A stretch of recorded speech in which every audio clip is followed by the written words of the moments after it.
Okay, okay. Hi, welcome everybody. Thank you for joining us. I am here with my friend Adriano Kitani, who is an Hi. artist. Yeah, hello.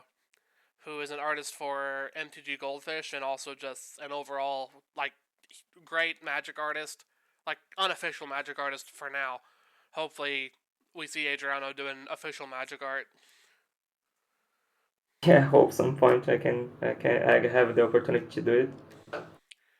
Yeah, all of us are hoping for that boat eventually. Uh, thank you.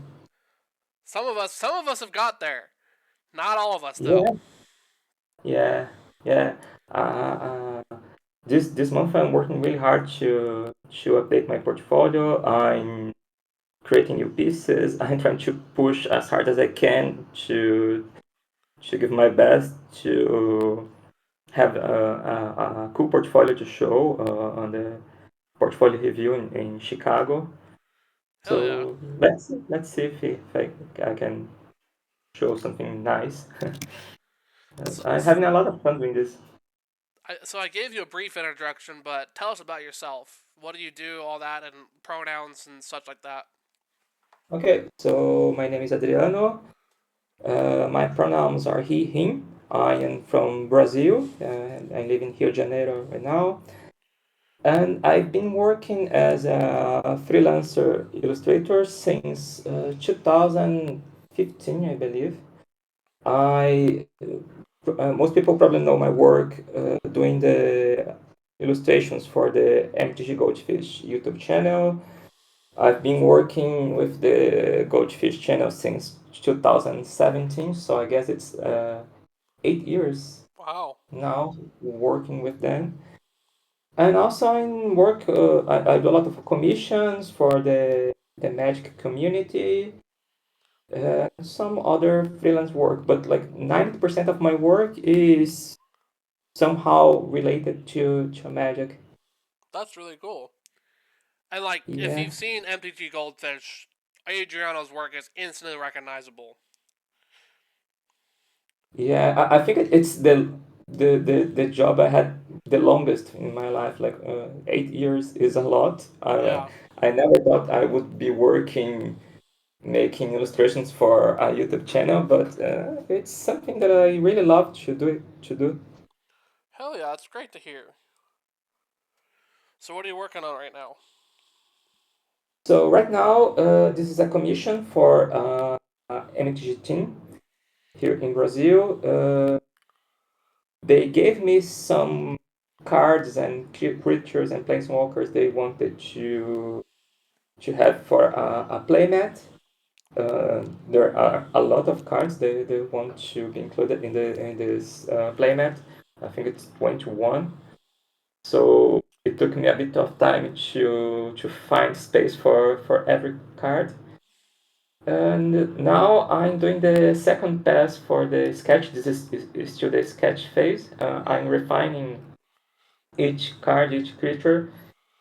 And when I'm done with the sketch, I will send back to the clients to see what they think, if they want to change anything before I go to the coloring phase of the drawing. Yeah. That's how I do things too, only I usually get like a pencil sketch. And then the pencil sketch, usually, not always. Um, After I get the pencil sketch, I'm like, alright, I'll do the pencil sketch, and then if you like the pencil sketch, I'll refine the pencil sketch a little bit, either with ink or just refining it with pencil. And then if you like that, then I'll do the final version, however you want me to do it. Yeah, I think it's easier to work like that. For this one in specific, because there is so many small drawings, I decided to do a very quick first pass, so I didn't care much to make like a perfect perfect anatomy or to do the drawings very complete because if they want to change anything, it takes a lot of time to redraw each one. So I said to them, okay, I will do a very half first pass for the sketch. If you like it, I will do a second pass, and if you like the second pass, I go to the colors. Yeah. I don't usually work in colors a lot, usually. So that's something I need to work on. You usually work more using traditional media, right? Yes, all my stuff for the most part is hand drawn, Ah, yeah, and but then I I digitize it li- later.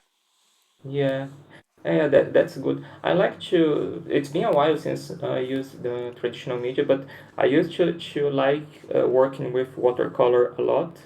Uh huh. But because of the nature of my work, it's very difficult to uh, use traditional media, just because it's so much faster to make in Photoshop now. Since I have to add text, sometimes I have to use the official card arts in the background of the thumbnail. So the there's this speed factor that for in this case for me. But I Yeah. really enjoy working with traditional art too. I need to get better at computer art. I need to get myself a drawing tablet. And like as far as I know, I'm not sure if he's sold it or not. I have a good friend who has been on the art stream before, and I've played games with him. Like he lives relatively nearby. Um, he has a drawing tablet he was going to give me on sale. That would be a second monitor and a drawing tablet, but I need like $250 US for it, which I don't know how much that translates to Brazilian money. But Yeah, it's like it's like more than 1,000 now. yeah, it's That's a lot here. yeah, 250 US is not like a ton, but it's more than I have. And there's a handful of other things that like I need to get first before I get that, and I need to pay bills and all that, so it's not a high priority. But like Yeah, I understand. I know I need to get better at digital art and do that better because I'm sure it would save me time and it would just make things a little bit easier. Yeah, but the good thing that since you already do a lot in traditional art, once you start working with digital, it's going to be much easier for you to translate, I think, Yeah, I'm sure. all the knowledge you have for into digital. So, uh, like I started with watercolor, and when I started working with digital, it's what I think it was easier to me to understand some aspects of digital art. So I think it's good to have like a traditional art background nowadays. Yeah, I did some digital artwork with my ex when I lived with my ex because she had an iPad and an Apple Pencil because Oh yeah, she's strong into the Apple ecosystem, and I enjoyed it. I got some. I like tinkered with some pieces. Um, but it was just like she was usually busy using the iPad, and I just always felt more comfortable using traditional artwork. yeah. It's a matter of like you have to use it for a while to get it use it, but Procreate it's really good. On iPad, it's very intuitive to use. So once you get used to it, I think it's very good. The only problem is like the size of iPad can be sometimes can feel a bit too little. Yeah. I have like a 10-inch iPad.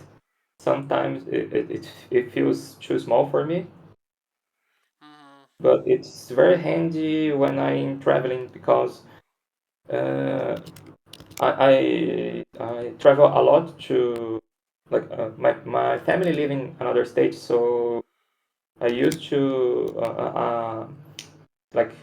every 2 months or every 3 months I go visit them, and I can bring my entire setup. So I use the iPad to work.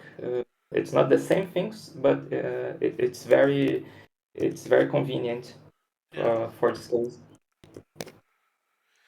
Yeah, I know. I don't usually work on artwork when I'm traveling, though. I don't travel a whole lot. And the few times I do travel, if it's for like something where I know I'll need my artwork for, I just bring like a bag full of my art pens and some like blank cards, and I'll just sketch on the cards instead. Ah, yeah, yeah. I went to CubeCon this past October, and I brought a bunch of like blank magic cards, like these things.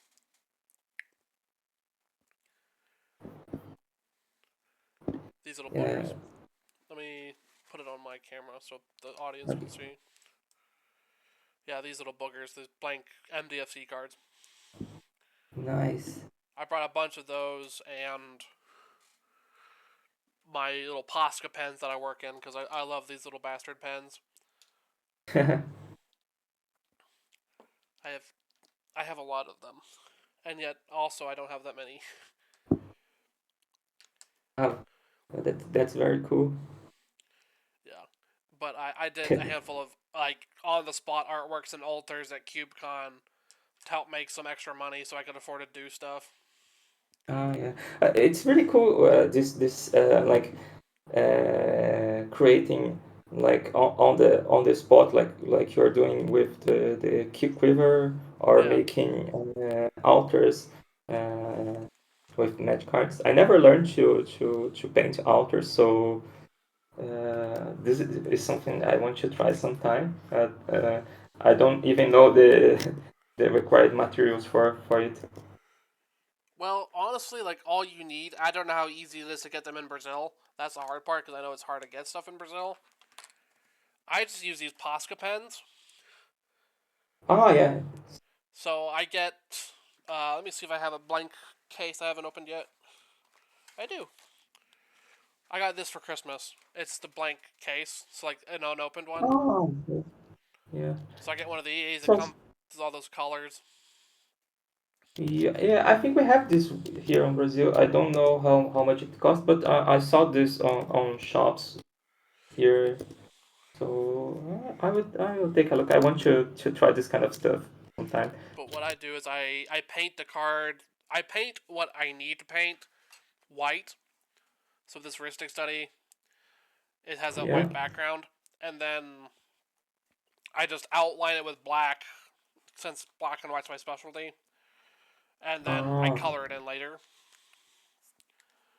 So that's what I'm doing with so this. You were saying you use only Postgres for the altars? pretty much. Now Cool. recently, I've been introducing ink into them too, because I have this little ink pen that I really like. It's like an ink brush pen. Ah, cool.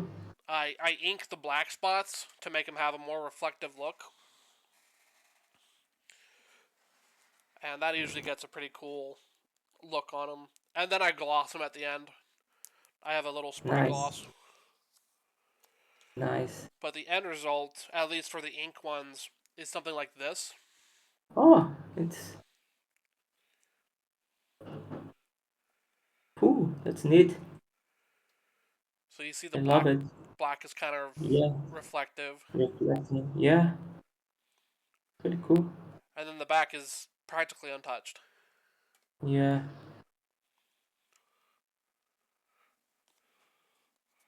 I need to try this sometime. I'm afraid to mess up because the magic cards are so small, and I so use it to work in a big canvas. Mm-hmm. So I need to get better at this. Here's a color example. Nice. And again, I try to get the backs as clear as possible. It looks really cool with the foil cards. Mm.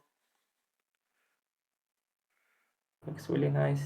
But then I have special glitter pens, so it's hard to see on camera. But there's like a glitter effect too. Okay. Cool. Yeah,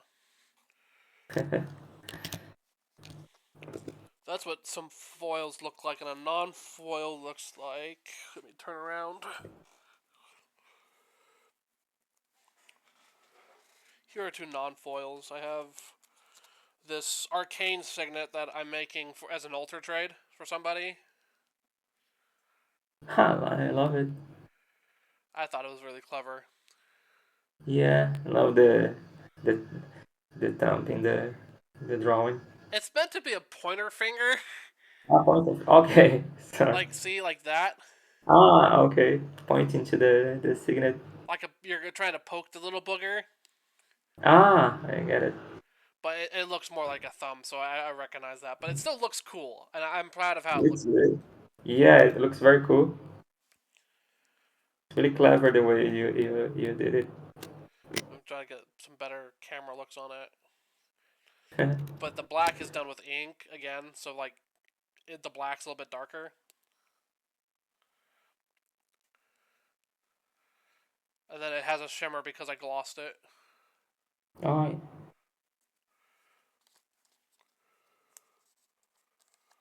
neat. Really cool. Then this is another non-foil one that I'm doing for a CDH group that I work with. I think this one is inked as well, though it's been a while since I've worked on this one. I love it. Announcing. Yeah. Nice. Yeah, now I can see the reflection of the black ink. Mm-hmm. Gives a nice effect. Yeah. And if I do that, you can really see the lines and such. Yeah. I bet it looks super cool in person. It does look pretty cool in person. Yeah.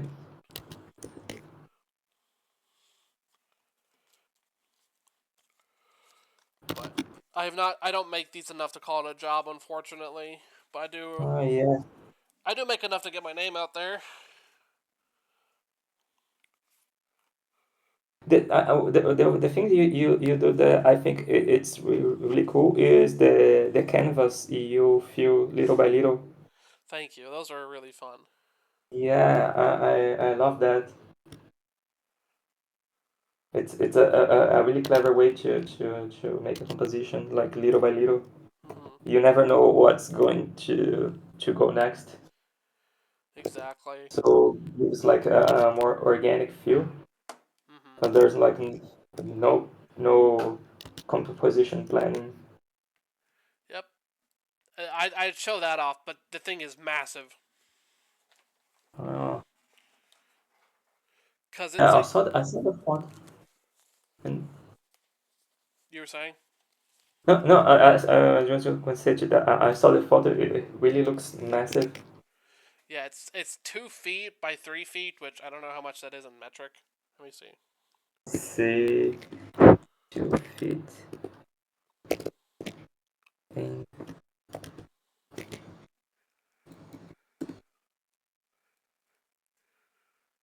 okay, it's like zero point 0.6 meters, which is it's big for a canvas. Mm-hmm.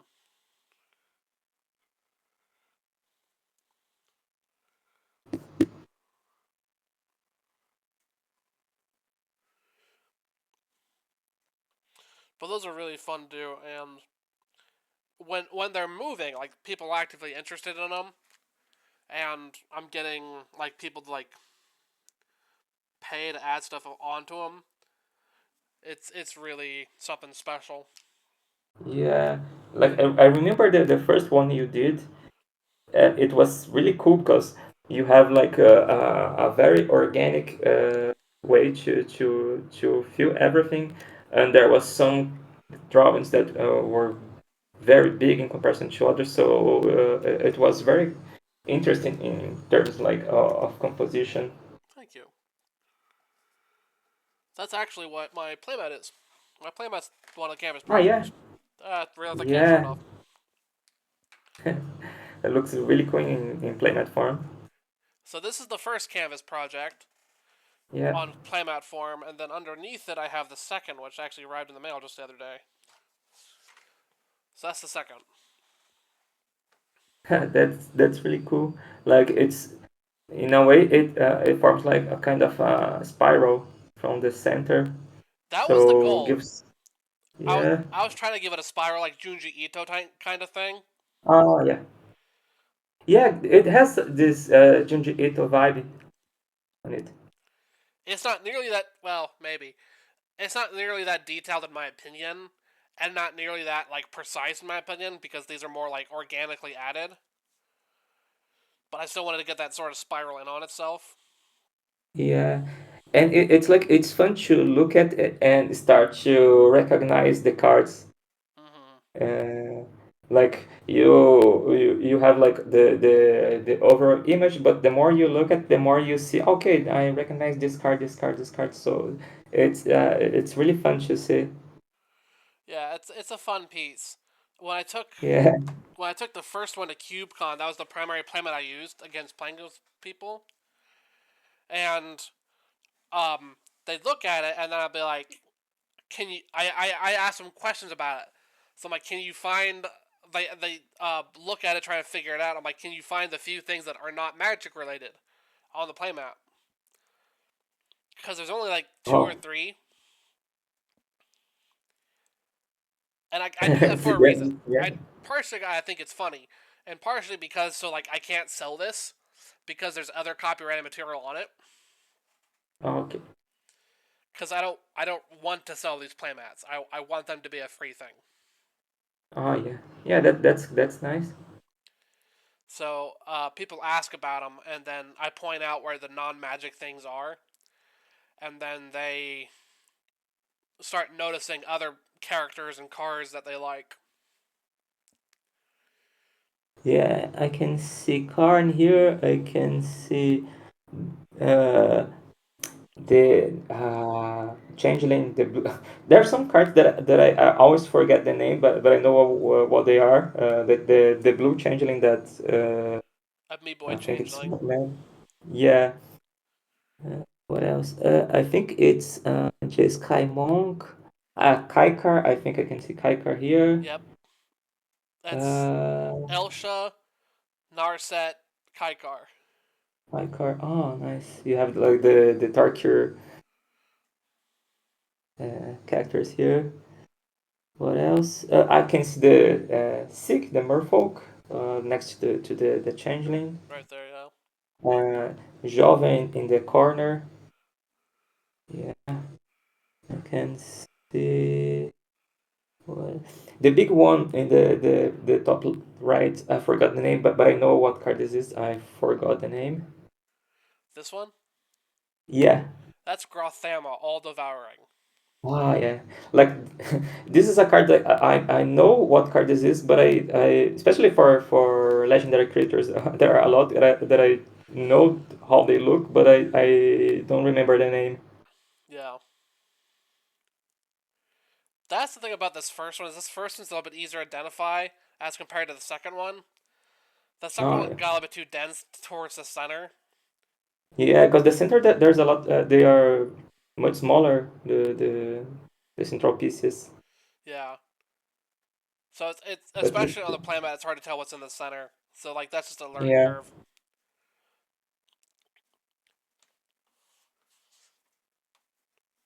But the non magic things on this one is there's Isaac from the Binding of Isaac right there, underneath, Oh, like yeah, right I on can top. see.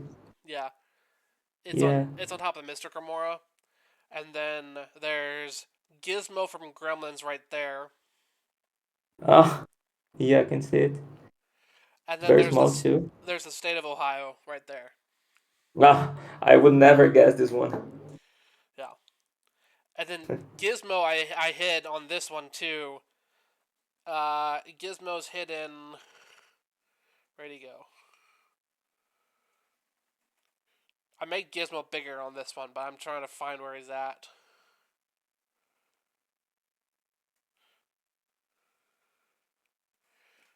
Crap. It's difficult even for you to find. Yeah. Once I've found him, I know where he is automatically. It's just hard to like spot him. There he Yeah, is. it's Gizmo's right there, okay. Yeah, I see it. right below Massacre Worm, next to Pox and uh, Hogak. Hogak. Hogak, yeah. Nice, nice. It's very interesting, very nice.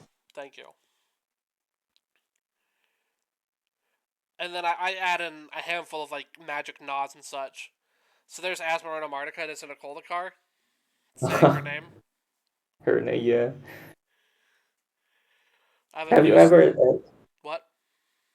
have you ever considered drawing this kind of canvas like an event? Do you think it would be possible to like do like a live drawing, like you are in a magic event and ask people for suggestions of cards and draw on site, or is it too big to do it there?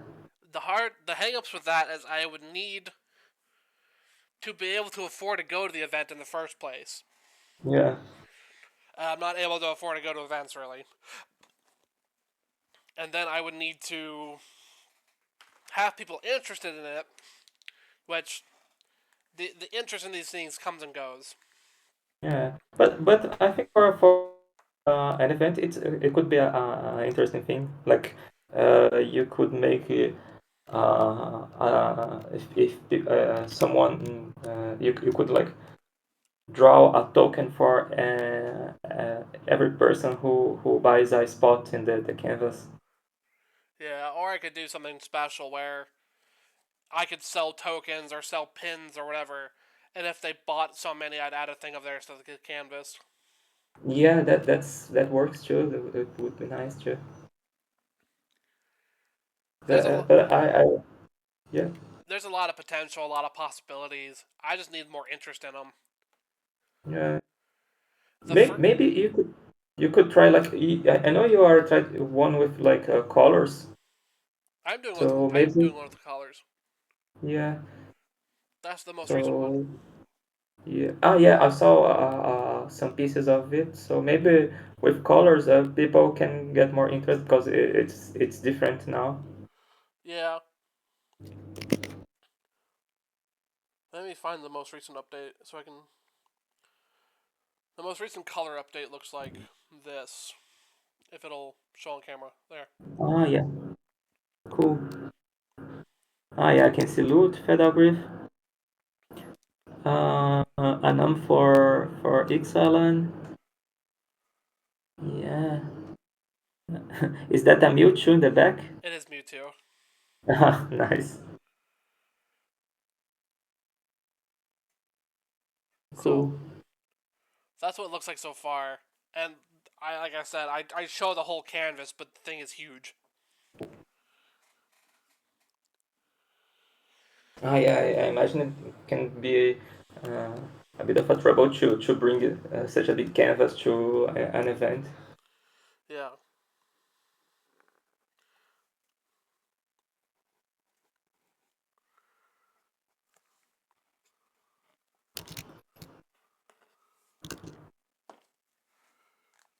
But the closest I can get to doing the canvas sort of thing and make it easier to like carry with me is these quivers. Ah, yeah. So is this a commission or you're doing this for yourself? This is what I'm doing technically for a commission. I did a thing on Twitter like 7 months ago where, it's been a while, which has been beating me up. Where I told people to vote for their favorite content creator, and whoever they voted for would get a free quiver from me. Just Ah, something nice. promotional for me to do. Get my name out Okay, there, get community, and get somebody that people like were rooting for and voting for to get a quiver. nice. So I was hoping there'd be some like bigger names, and I'm not. I made a point to not discriminate. So if like someone smaller got voted for, that's who got it.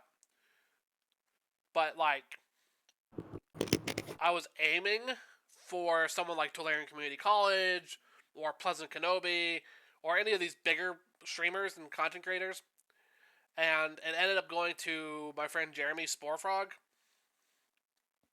Uh, which is great, fantastic. so, And Jeremy has yeah. been very patient, very um, understanding that like it's taken me a while, but it's taken me longer than I would have liked it to taken, just because I've had a hard time finding a job.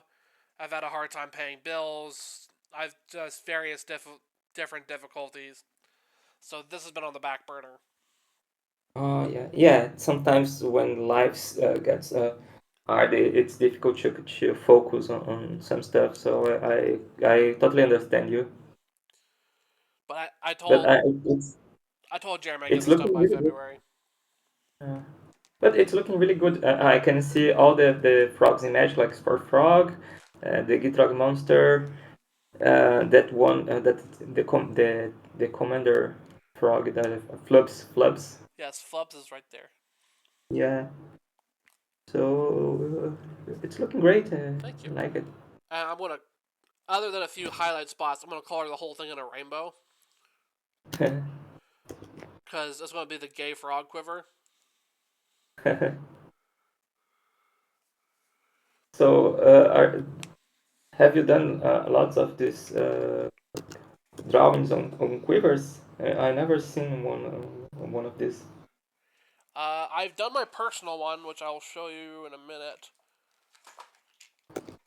This is my personal one. Ah, that's really nice. So it's got my name. It's a Yeah. bunch of robots in cosplay because that's I like drawing robots in Magic cosplay, Robots, yeah. and it matches the playmat. And looks really fine. Like it looks really good. Like it forms some kind of texture like in the quiver. So really nice. Thank you. And then I've done an Esper quiver where it was only blue, black, and white. Let me see if I have a picture of it. Go to wrong direction. Favorites. That's the Esper quiver. Ah, nice. If my So do you use it for a specific deck or This was a commission. it's oh commission? Cool. There's a better picture of it. Nice. So that's the Esper quiver. So that went to my friend uh, Noah Michael. His last name always confuses me. Who is like a cube enthusiast. Ah, yeah. This is a sliver quiver. Ha, that's nice. Love the colors. That This went. one looks really good. Thank you. That one went to Donnie of the Filthy MTG Casuals. Then I did a little cat quiver for Magic Mishamigo, who's a cosplayer and judge. Ah, cool. I really like when you work on the cube quivers and use the colors. I think the way you work, like the more flat colors, will work really well in the cube quiver. Thank you. This one I did for Hobbs Q. It's squee on a quiver. Cool. Let me try to zoom in, capture it better. There you go.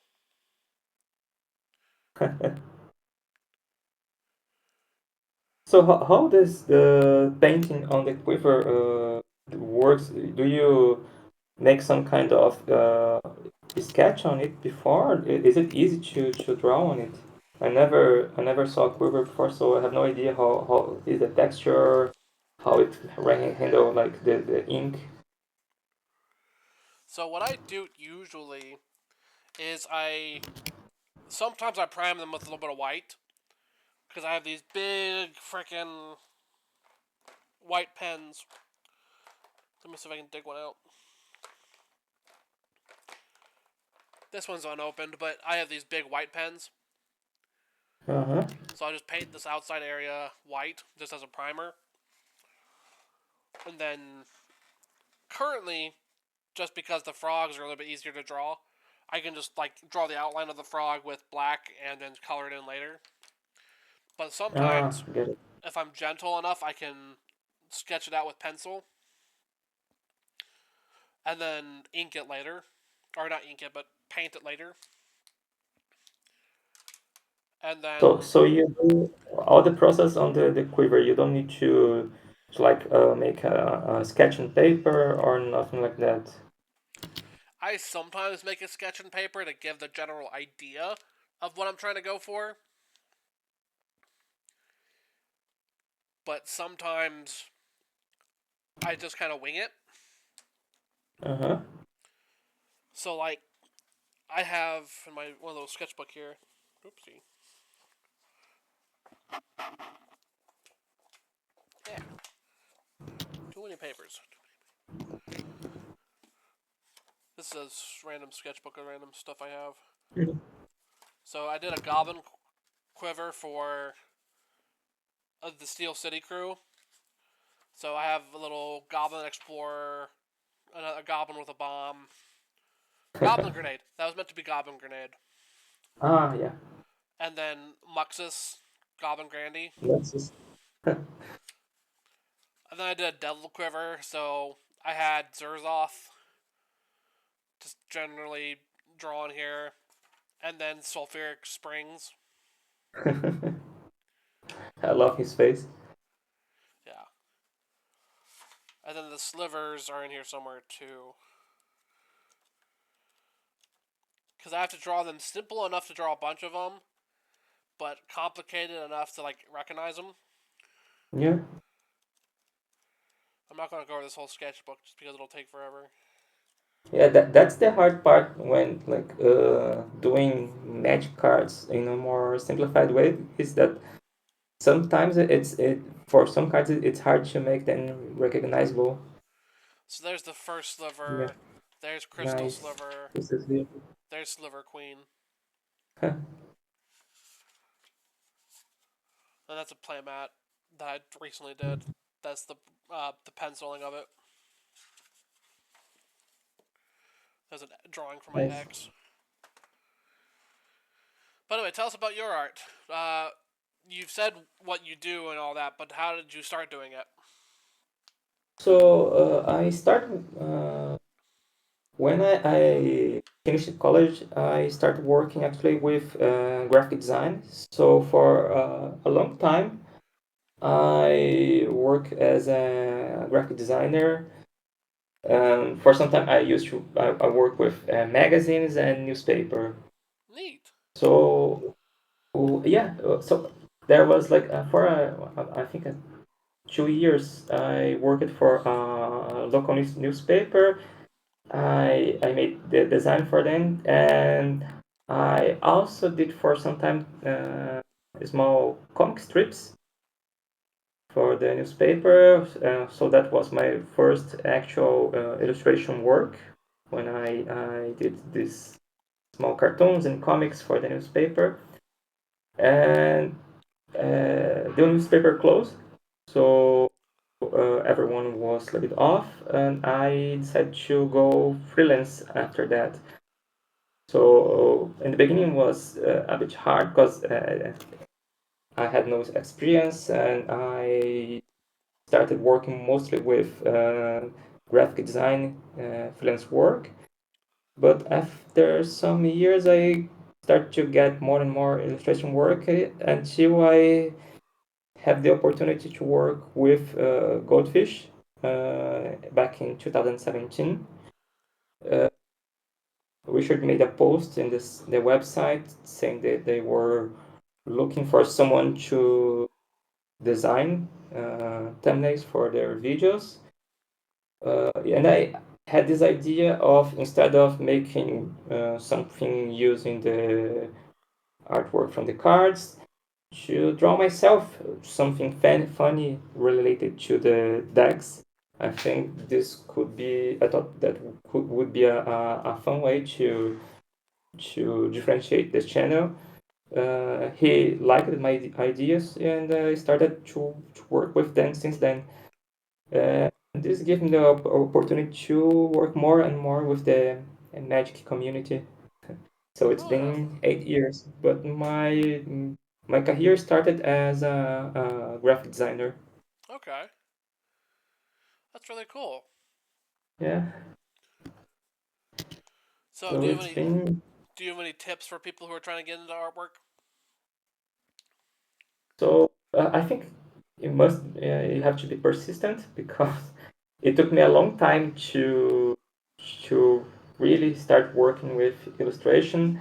That was something that I really wanted for a long time, and took years for me from transition from graphic design to illustration.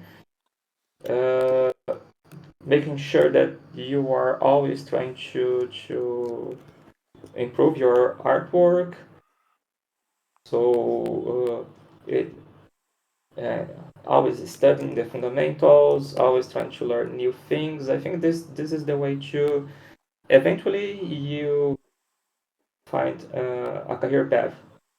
Because in illustration there's a lot of different career paths.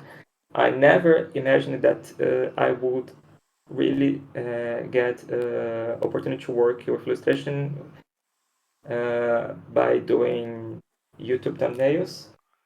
So this is something that was not possible years before. So I think it's something like you have to be persistent. You have to keep doing the work and keep uh, working to improve your craft, Okay. to take a shot. So in the beginning, it's very frustrating because it's hard to find work, and but once you get it rolling, it feels really good. Yeah, definitely.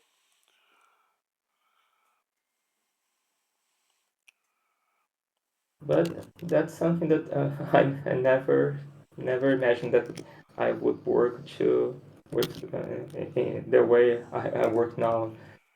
Like when I started, I used to make everything on paper, scan, use a scanner to digitalize it, and finish on the course on Photoshop. And now I do everything 100% digital.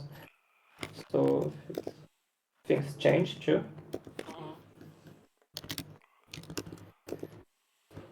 And I don't know. Now I'm trying to try my best to improve my work, to learn new things. Sometimes I feel like I get stuck. That I'm kind of like I can't see my improvement. But if you give some time, after some months, you see that you really improve. Yeah, I've been having that problem myself where I feel like artistically I've kind of stagnated, and some of that's just not having like it's just due to like not working as much as I probably should be, just because I have a hard time getting moving sometimes. Yeah. But I'll feel like I've gone stagnant, and then I'll do something really cool. I'll be like, oh no, that was really cool, and then I'll be like, okay, I guess I'm not stagnant. I'm just tired. Yeah, sometimes it's just like uh, it takes some time to understand our improvement. So I think this is something that happens with everyone who works with art in some way. This feeling of get stuck, this feeling that you are not improving. But like I hear someone said that once that when you see that your artwork doesn't look good, is also a sign that you are improving in a way because you see what you need to improve. You just doesn't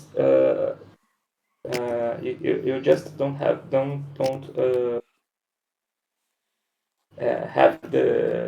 experience to apply it. But after some time, you have the ability to put in practice.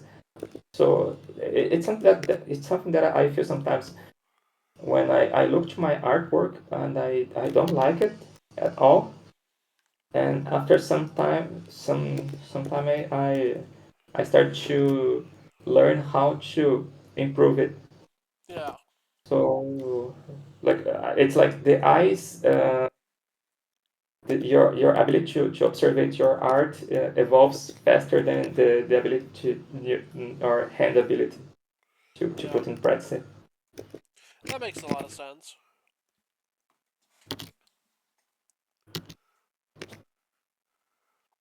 That makes a lot of And sense. also, yeah, sometimes it's helpful to give some time off, like in the end of the year.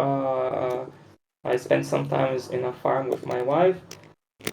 I wasn't drawing so much, and this time offline without worrying so much about work, without looking so much at social media, helped to clean my mind a little bit. When I get back home, I felt invigorated. I felt that was easier to draw. So sometimes also it's good to take some time off to to have like to so our mind can have a breath. Yeah.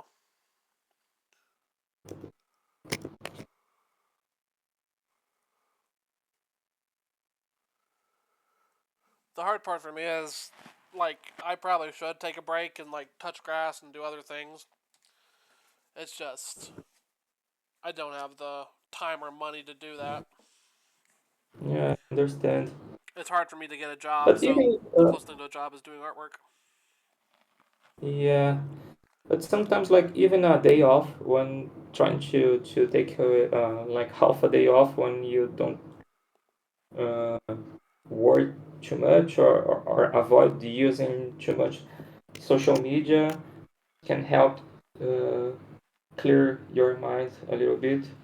Yeah. I think social media it's one of the things that affects our mental health the most. Mm-hmm. I feel that if I spend too much time reading social media, I come to a point where I sometimes get very stressed Yeah.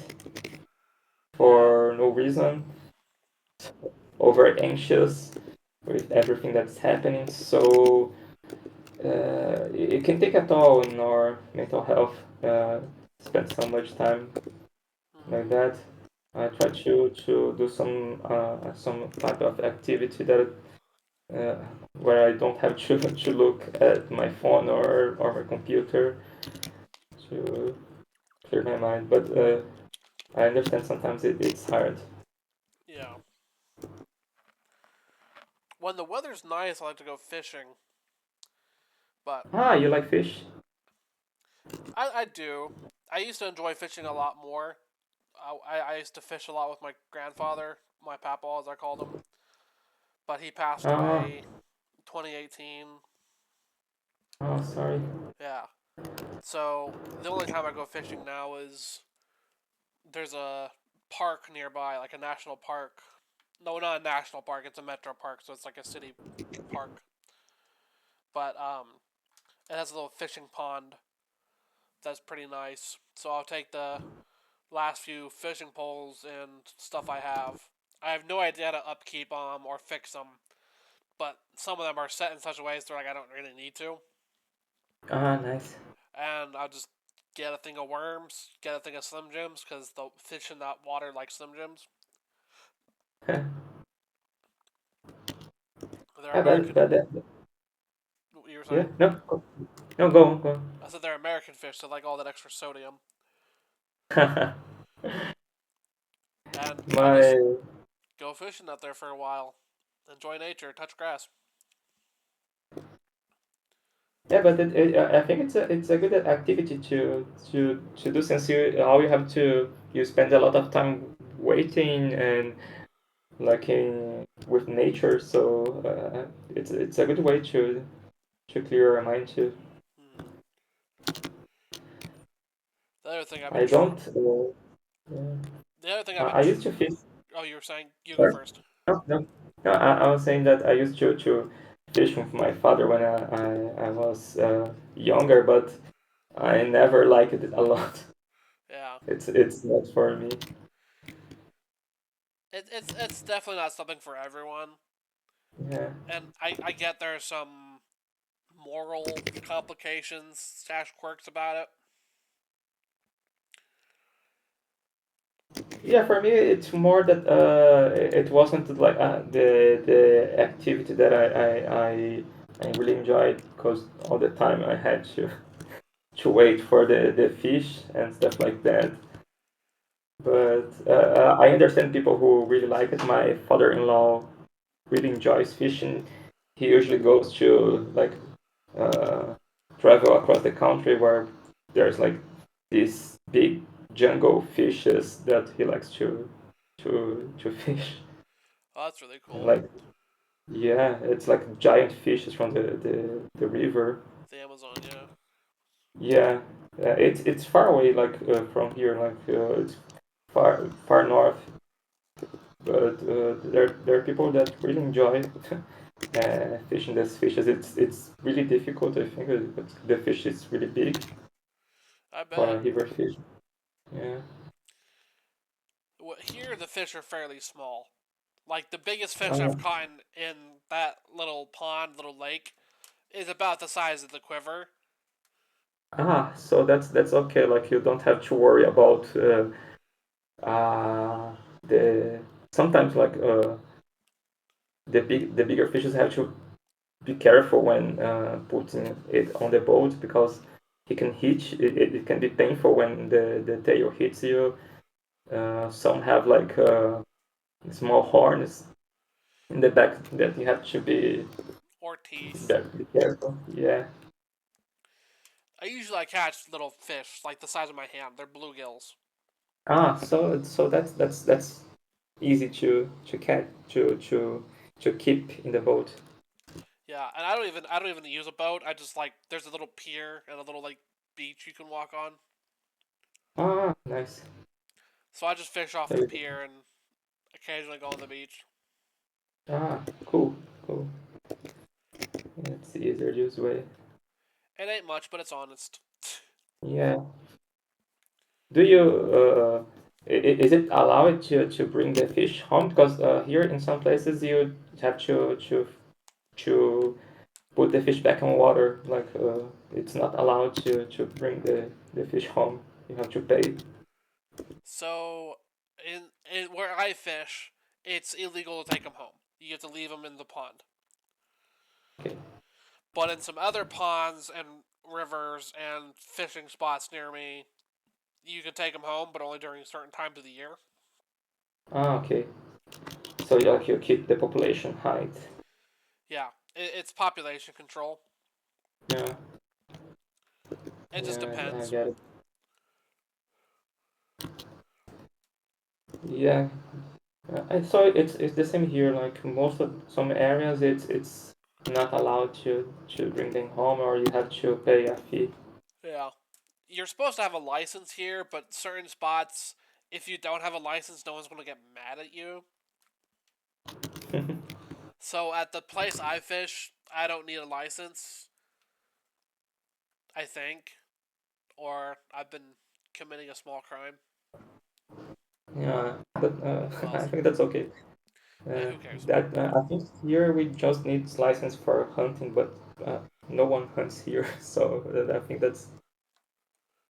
There's a good that's amount of fine. hunting near here. I have family and friends who are hunters here, and Cool. Like, do you like deer or things like that? deer, turkey, rabbits, some squirrels. Uh, that's all I can think of currently, but I'm sure there's more. No. No, duck hunting. Yeah. Okay. The deer hunters, though, I I feel personally, and this is just a personal thing. I feel like when you're like harvesting meat for population control or for like end of life quality, I feel like meat eating is ethical to a degree. Yeah, yeah, I think the same. So I all the love it deer hunter here, because because it's all. the deer population get way out of control. So all the hunters Ah, here, they like that's their job is to hunt them, and once they're dead, what are you going to use them for? Yeah, you have to use for meat. So yeah, we don't have other predators here that take care of the deer.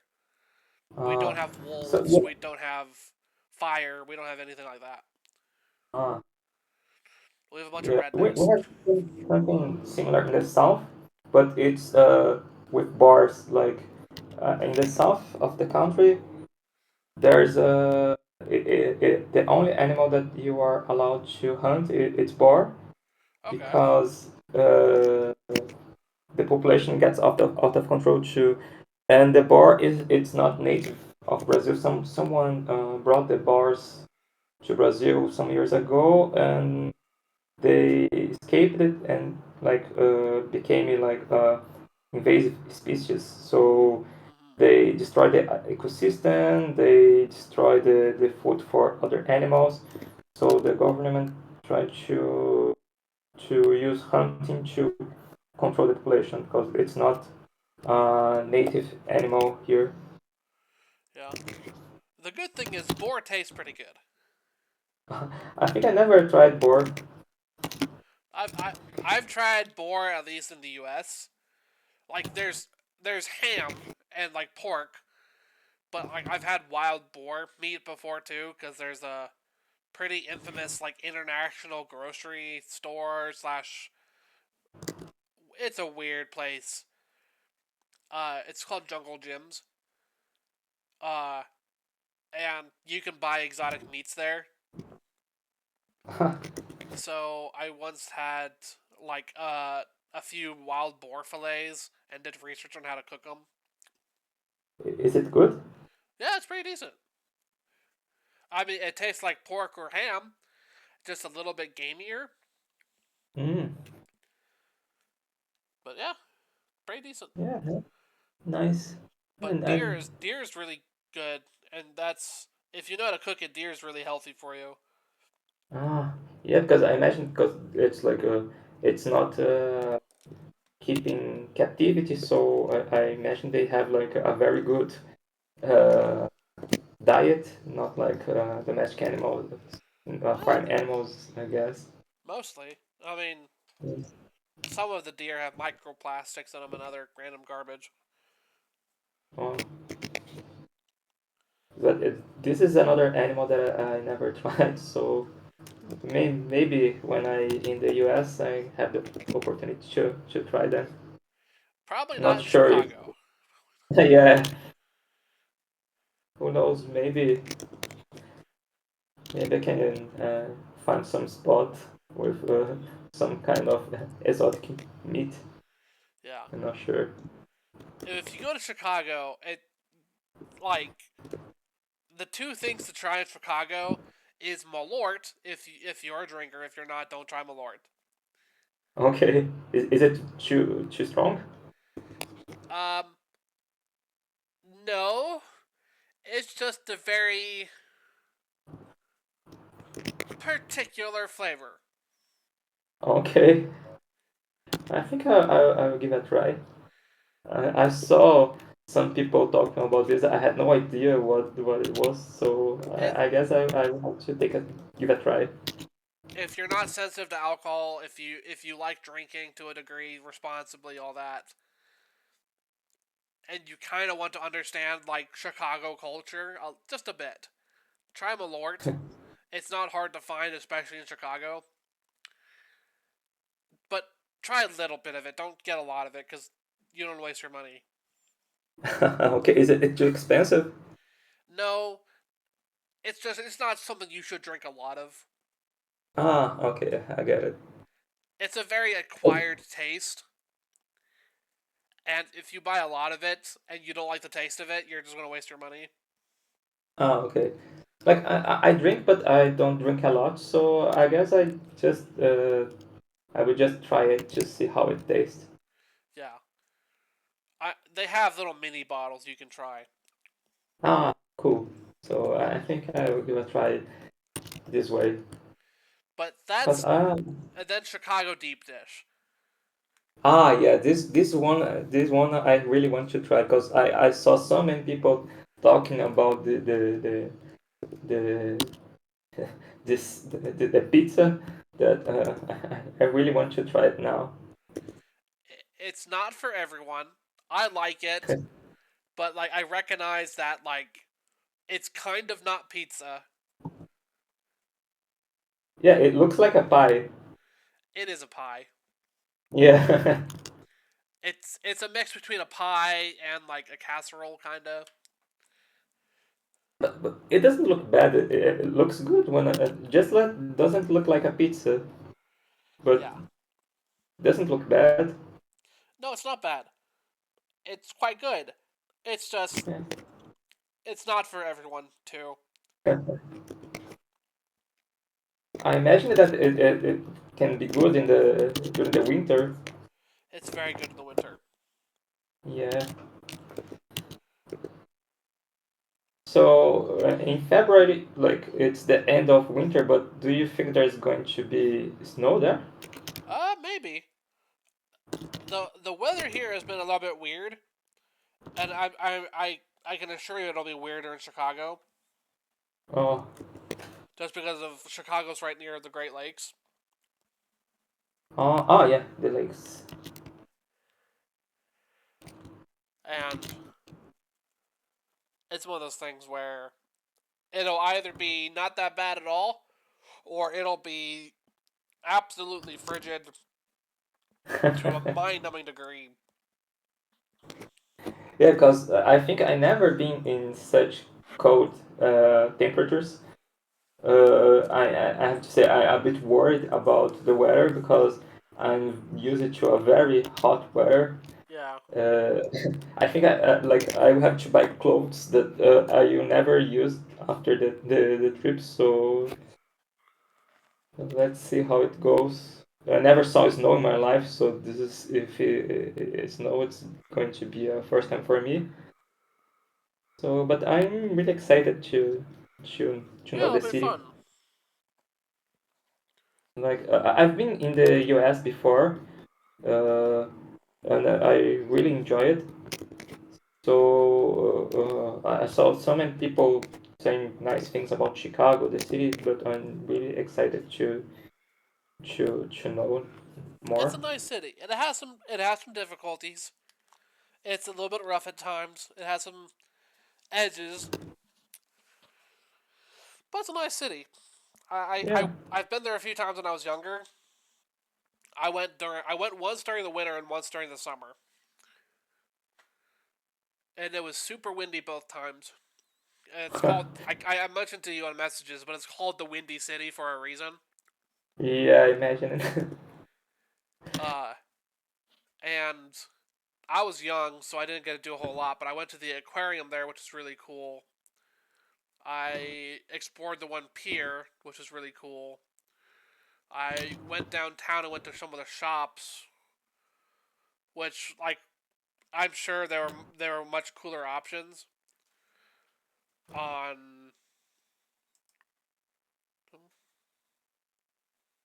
Yeah, I'm really excited to visit the museums there. They say that they have very really good museums. So this is one of the things I really want to see. And I really wish I could see a basketball game, but I saw the dates. I think I don't. It won't fit my schedule. Yeah, So, but that's a thing that I want to see one day. And if you're this if you're going to see NBA. a basketball game in the U.S., probably Chicago or Indianapolis would be good to see it in. Indianapolis, nice. Indianapolis. Is it near Chicago? Indianapolis is like 3 or 4 hours away from Chicago, Ah, it's not so far, I think. but Indiana, I'm not a huge fan of the state of Indiana. It does not have Mm. a whole lot going on for it. People joke about how Ohio is weird. and Ohio is like some weird hellscape. Ohio's not that bad. It has elements and it has times, but Ohio is very much like a Twilight Zone, liminal space, like kind of bizarre place. Indiana has nothing going on for it other than Indianapolis. Ah, got it. Yeah, because I think in Indianapolis I just know for the circuit, the racing circuit, Indy 500, but yeah. yeah, but I don't know much. I always see people say make jokes about Ohio, but I really don't understand really the jokes because I'm not sure and I'm not aware about like regional stereotypes in the US, so I always confuse it with it because it doesn't when I Google search doesn't seem nothing anything unusual, so I have no idea. Yeah. The two states that usually get memed on the most in the US are Ohio and Florida. Ah, yeah, but Florida, I always see some weird stuff coming from Florida, and for some reason there are a lot of Brazilians that move to Florida, so we know a bit about there. I've been told they're very similar climates, and I've been told they're very similar to a degree, not entirely, but to a degree, very similar cultures. Yeah, because they say that there's a lot of Latinos there, right? So I imagine that maybe the culture it's a bit similar here. Uh, it's not the same language, but I think like with South Americans we have like a similar culture in some aspects. Maybe Yeah, it's things like that because like we don't speak the same language, but we can kind of talk with each other. I kind of understand a bit of Spanish, even never taken a Spanish class. The languages are fairly similar. yeah. Yeah, we can understand like people from other Latin American countries. Hmm. With Florida, it's it's a lot of Latin American influence. It's a lot of Cuban influence. There's a lot of people from Cuba. There's a lot of people from the Gulf of Mexico, Oh Gulf of America, but it's Gulf of Mexico. yeah. Now they want to change the name. It's stupid. Yeah, I don't understand that. Like It's purely imperialistic. It's imperial.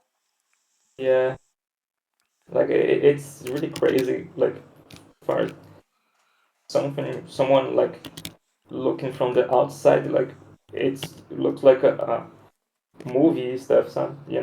Yeah,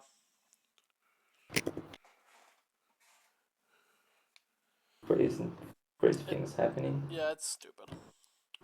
Yeah, but like we had something similar some years ago, so I know how you all feel because we had like a bad time with kind of things like that too. Bolsonaro, right? Yeah, it was really bad, That's what I've really been really told. bad.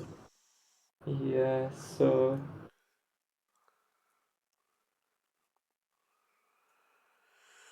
Yeah, it's not great having a fascist as as a president.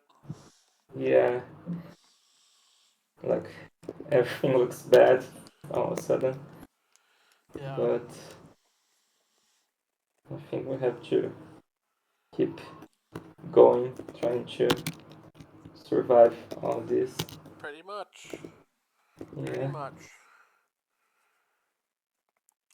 But so, what's your favorite Magic card? Either that you've drawn Oh, or that you just enjoy. that's difficult. That's difficult. Uh, I have for me it's very difficult to choose like one card as like a favorite, but I really like Marionette Master All right. from Kaladesh. Because I think mostly because I spent so much time playing all. different types of Meta Master decks in when it was legal in standard. That I have it's like a cool memory for me. Okay.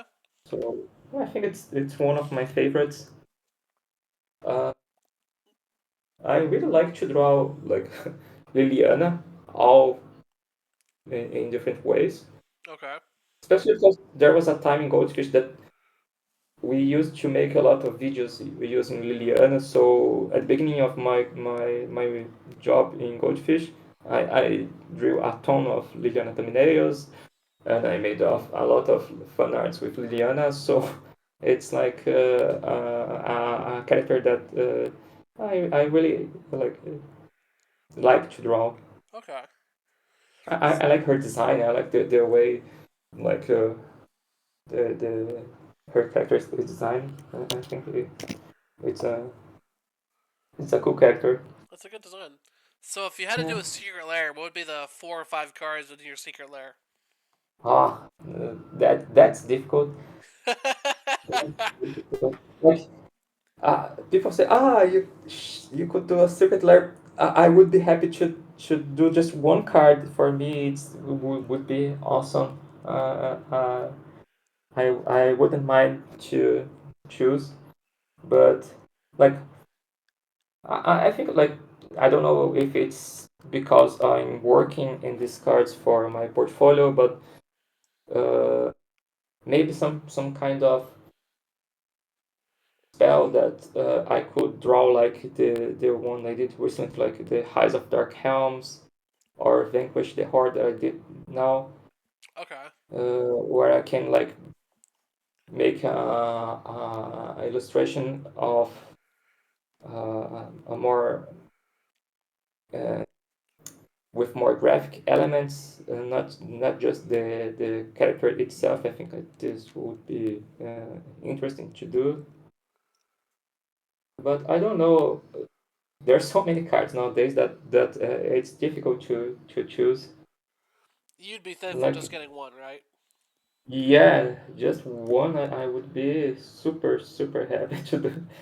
But I don't know if this will happen one day. I'm working really hard to have something nice to show to the art directors. I don't know if it's good enough. I don't know if they will like it, but I'm trying to do my best to make something unique and interesting. I'm sure it'll work out. Eventually, at least. Yeah, hope so. Like I will keep trying. I think like this opportunity to meet someone in person to show my work can be a big opportunity. But I try to remain also realistic in terms of expectations. Maybe they have to work more on some aspects of my artwork. I need to improve some fundamentals until I get to this kind of level. So I don't know. At the same time I am super excited to show my work, but I want to be realistic with my expectations and don't be overly confident. Yeah.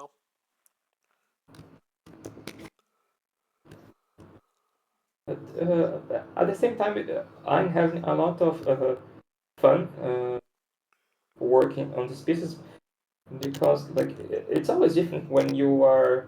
It can be hard to do like personal artwork because you don't have anyone to give you feedback. You don't have anyone directing you. So sometimes it can be a little bit hard to know if you are in the right direction. Like in a commission, you have the client that can give you some feedback to say if they want to change anything, and But when I'm doing like personal work, I always questioning myself if I'm doing the right thing, if I'm not messing up with anything, if I'm missed something.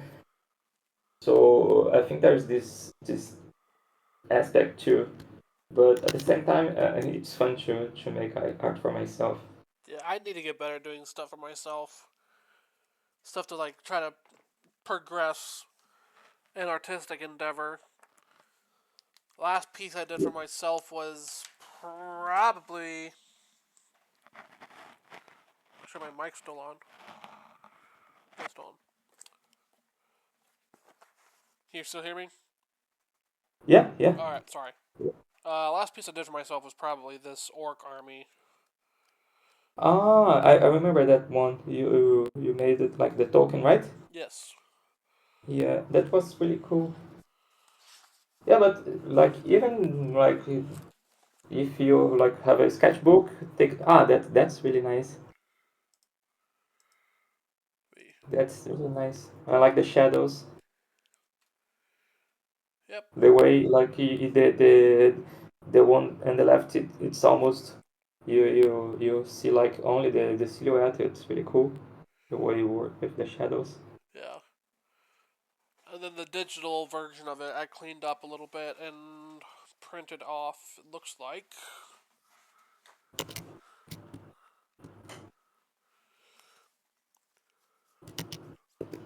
Do I have a copy of it here? Some other ones I've done for myself. Where is it? I have a whole pile of tokens right behind me in my desk. It's a bit of a mess. Yeah, these days I try to organize my collection, and there was like cards and tokens. Oh, that looks really nice. That's the Orc Army token. Cool, I was trying to see if I really had a. nice printed. Oh, I know where I could find a foil one. I printed these off in a really cool foil treatment. Do you print at home or do you use some kind of service? I use a service because I don't have the right printing equipment necessarily.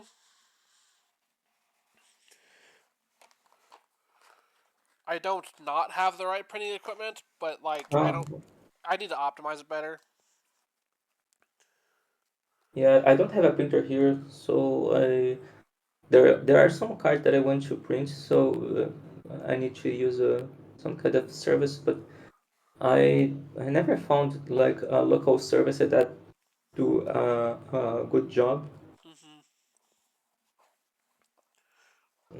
Uh, Sometimes I need to use like a overseas Yeah. service, but So I have. takes too much time to arrive. Ah, There's the the. foil one looks really good. Wait, so I can get Cool, it. really nice. And then I did a project with Ben Schnuck a few years ago where Ben he did the vaporwave secret lair. Ah, yeah, Ben's a good friend of mine, cool. and I did a special zombie artwork that looks like this. Oh, love it. Looks really nice with your style. Mm. I like drawing zombies and robots. I just don't get an excuse to draw them often. Yeah, and this kind of characters, they look really nice with your style. Like especially when you use like more black and white, Uh, gives like you said like that Junji Ito vibes. a little bit. Yeah,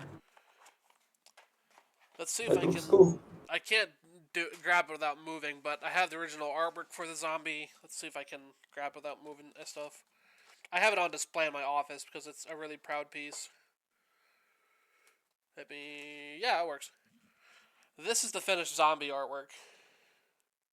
Whoa! And then I have a pack Oh, of the Bazaar, which is the project Ben worked on. That was signed pacifism. Then I have the foil token that came in the pack. nice. But that's That's with really cool. that's Looks really nice in the frame. yeah, no. That's why I keep it on display. So, Is this the original? Yeah, that's the original artwork. Ah, nice, nice, nice. And it's hard to tell on video, but it has a lot of unique texture and such to it. I imagine. Like, yeah, that's the thing with it, like traditional. You have these textures that you can only see when working in traditional media. Yeah, I can put that back.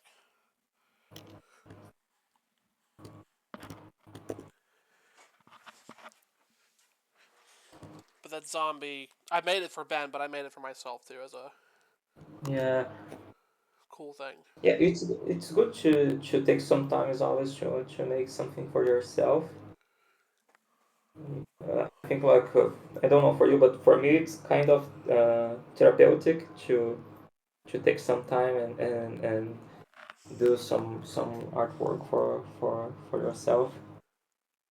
Uh, you don't have to worry too much about anything specific. You make what you feel like. It's cool.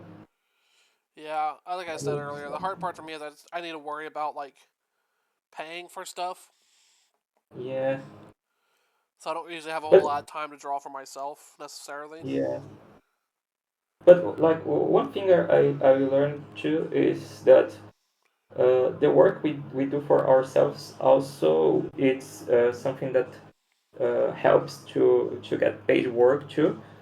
So a lot of commissions I did was after posting some work I did for myself, especially in Reddit. Hmm. So sometimes I make some fan art or some artwork for myself and post on social media, and that works much better to get commissions or find new clients than posting like the same work. So I also think like when I'm making personal work that there is a possibility that I can get some paid work after that because after all it's always become a portfolio piece. Yeah, that's what happened with my first quiver.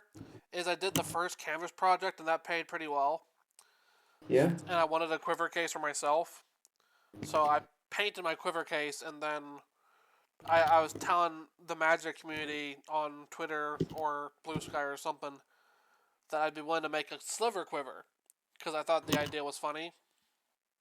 Yeah. And then somebody was like, "Yeah, I want that," and so I made it for him, and it turned out really cool. And then I've just been using those quiver projects to help pay the bills Cool. because I Yeah. I have to charge fairly high for these things. Yeah. That's why I need to get So this so one it's done good. so I can start marketing more of them. Yeah.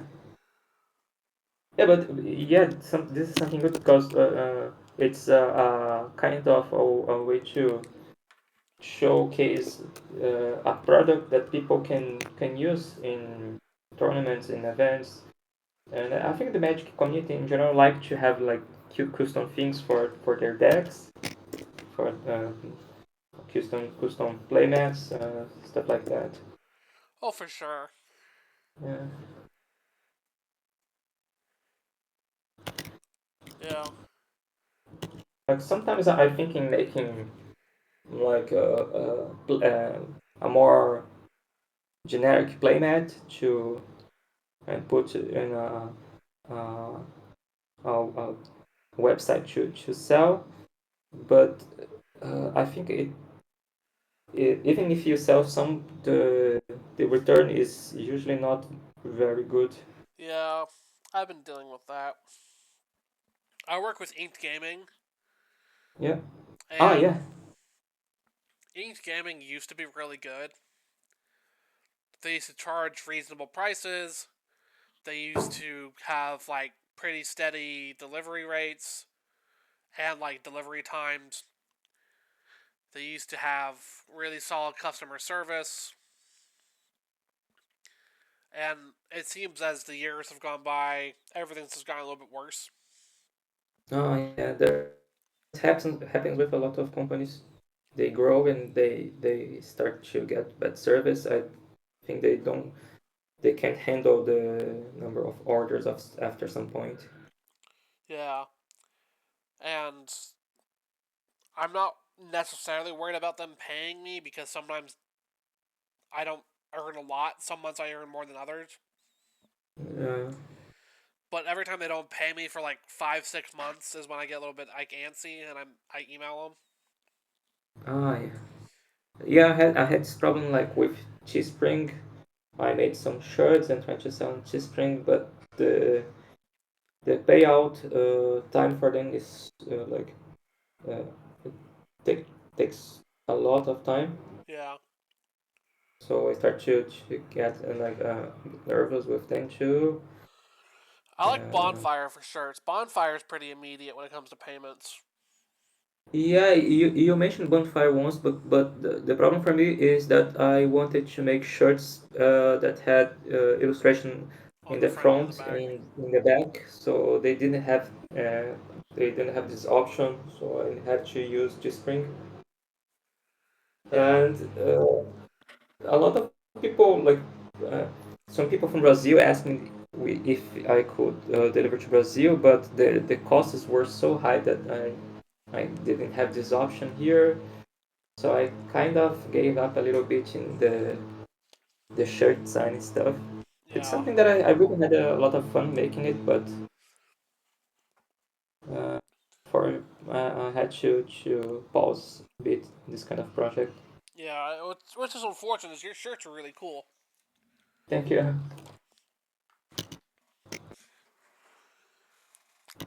Yeah, I saw some people took some photos of the ones I designed. I really wish I could see them in person because the cost to ship here is unfortunately too high.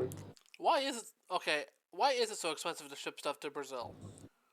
It's customs mainly because when you ship things from depends on the stuff, but there are some really high taxes for some stuff. Uh, I think like especially things like clothes and toys, which like magic cards are considered toys in terms of taxation. They like have the highest rate of taxes here. So anything that it's imported here like has like really big taxes on it. So that's why it's so expensive. Got it. Like I always knew shipping to Brazil was expensive, but I just never knew how expensive it was or like why it was. Yeah, it's mostly taxes. There's all this kind of tariffs here to import stuff. Got it. So that's why. Interesting. But yeah, like electronics in general get really expensive here. So it's very common for people here to buy like electronics when they are traveling to other countries to to pay a little bit less. But I think at this point, like I'm kind of used to the prices, not living my entire life here. Yeah, I kind of use it. I'm used to the prices in Ohio, which comparatively are not that bad. Sorry? I said I'm used to the prices of stuff in Ohio, which comparatively are not that bad. Yeah, They're not yeah, great, but like not terrible. yeah. Like for like everyday stuff here, it's not bad. Like it's mostly like imported goods that are expensive, Got it. and like food stuff like basic stuff. We usually don't have like this kind of problem. But anything that it comes from another country can be not everything, but some stuff that comes from other countries can be a bit expensive. Got it. That's unfortunate and annoying. Yeah, it's a bit annoying, but kind of like we gotta use it after some time. Yeah. There was a time that getting imported stuff it was like nearly impossible. So the fact that we can pay to get some now, it's really cool. That's good at least.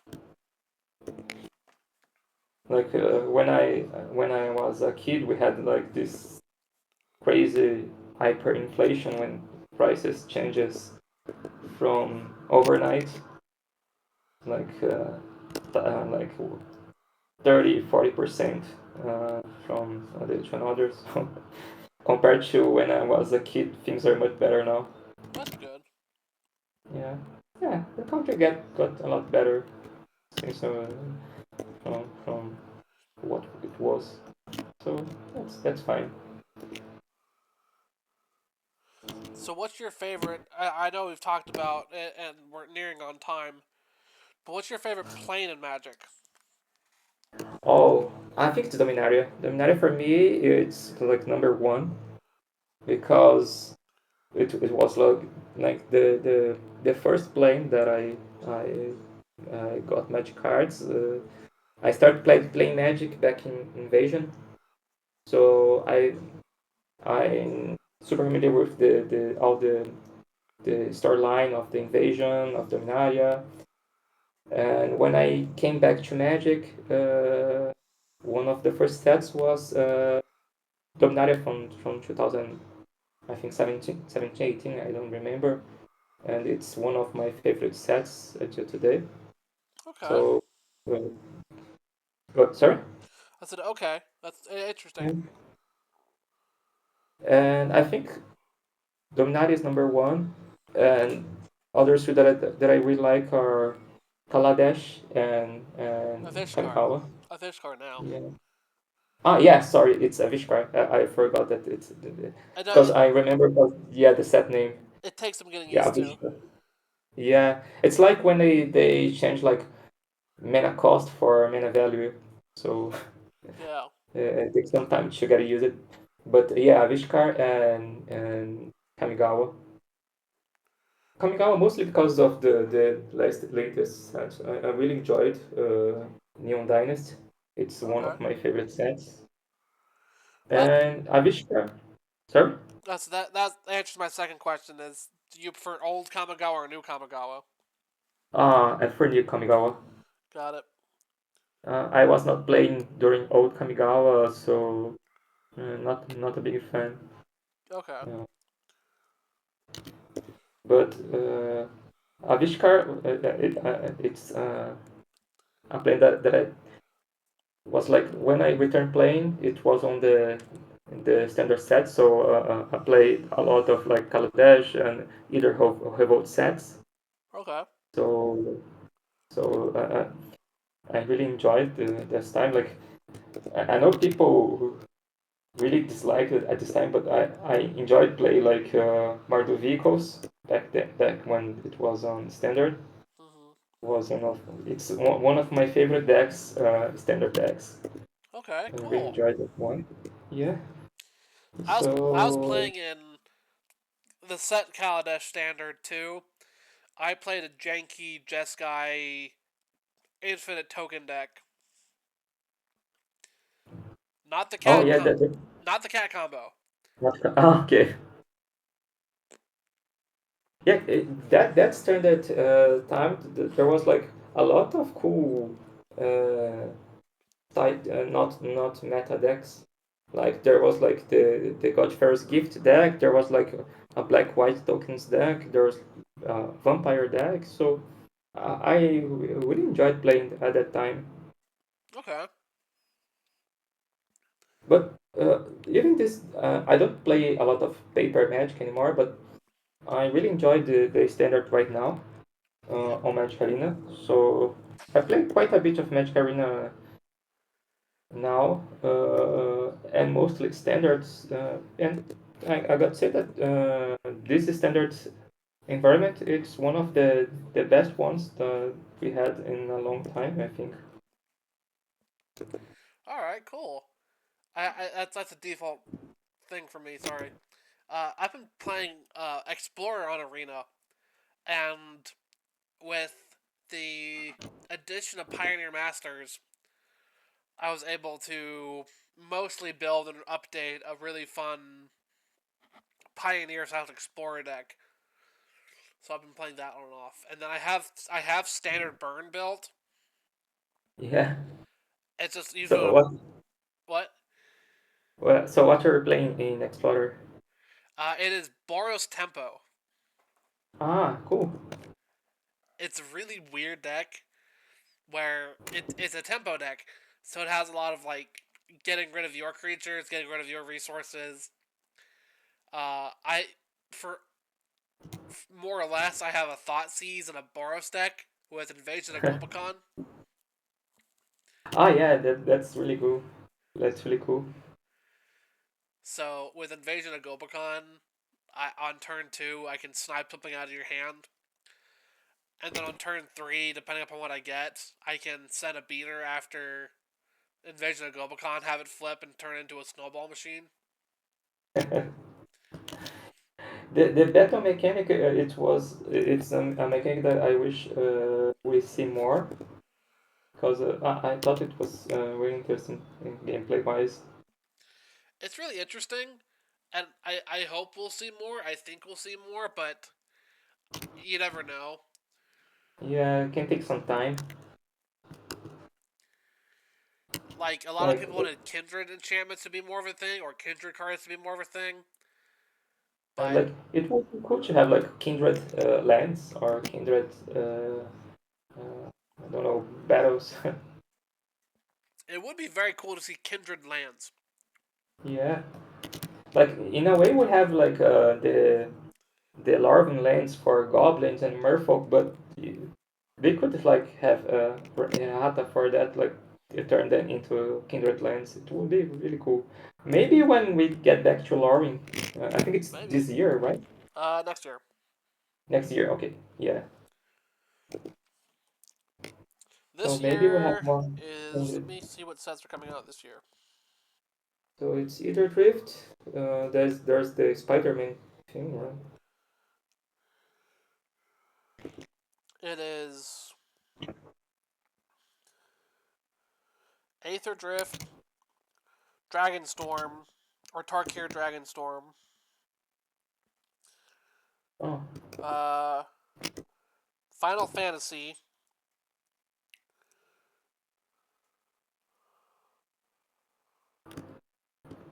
there's a Edge of Marvel. Edge of Eternities, Yeah, uh, Spider Man, Spider-Man.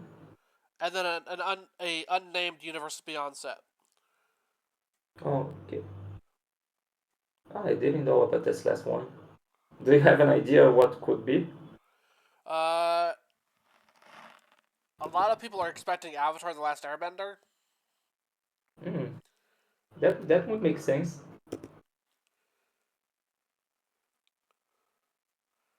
But new character set, I think that could be interesting. Yeah,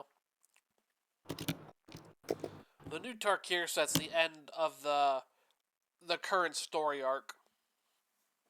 Hmm. I'm not very up to date with the MTG lore, so 1 minute.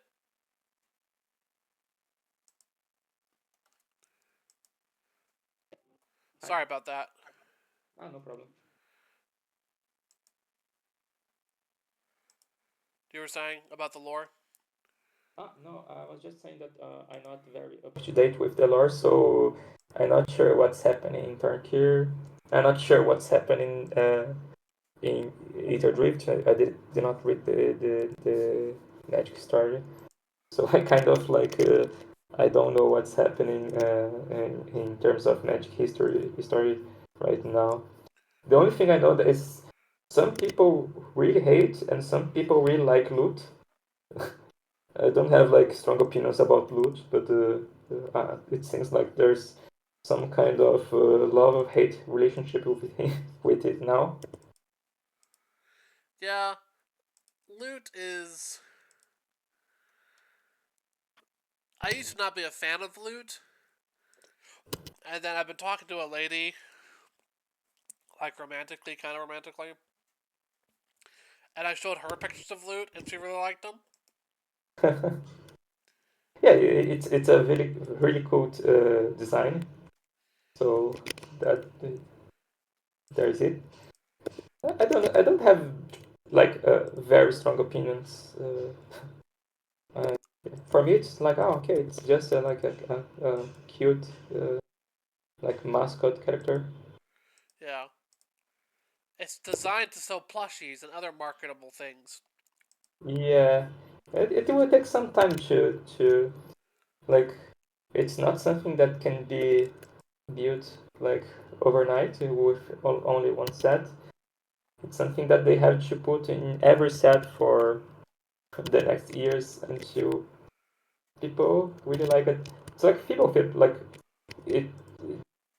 It didn't start like with the first card. Like we had like some cards with people fit for a time until it became kind of a mascot. Yeah, the thing with Fibblethip though is Fibblethip was kind of like a natural character. Like Yeah, they saw Totally Lost, or like, Fibblethip was always afraid of crowds, and they're like, it's funny. And then they just yeah, kept adding like more references to Fibblethip on and off, just like as an yeah. in joke. And then it just kind of evolved into Fibblethip's now mascot.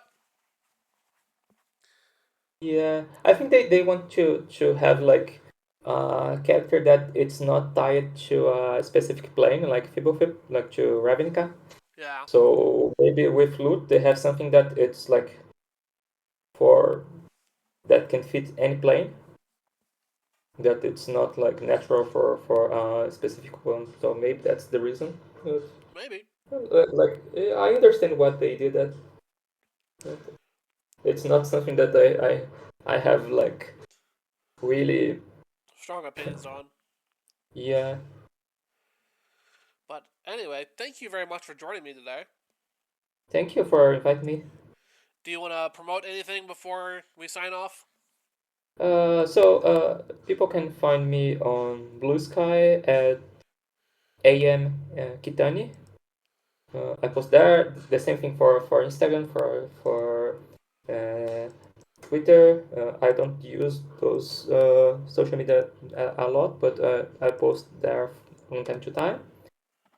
And I'm open for commissions and for work, so feel free to message me there if you want something in my style. And that's it. Thank you a lot for inviting me. Yeah, thank you for joining me. I really appreciate it. Thank you. But yeah, I'll talk to y'all later. Thank you very much for watching on Twitch, and if you're watching on YouTube, I will put the links in the comments in the. I'll put the links in the description below. Thank you very much for joining me, everyone, and I will talk to y'all later. Keep an eye out.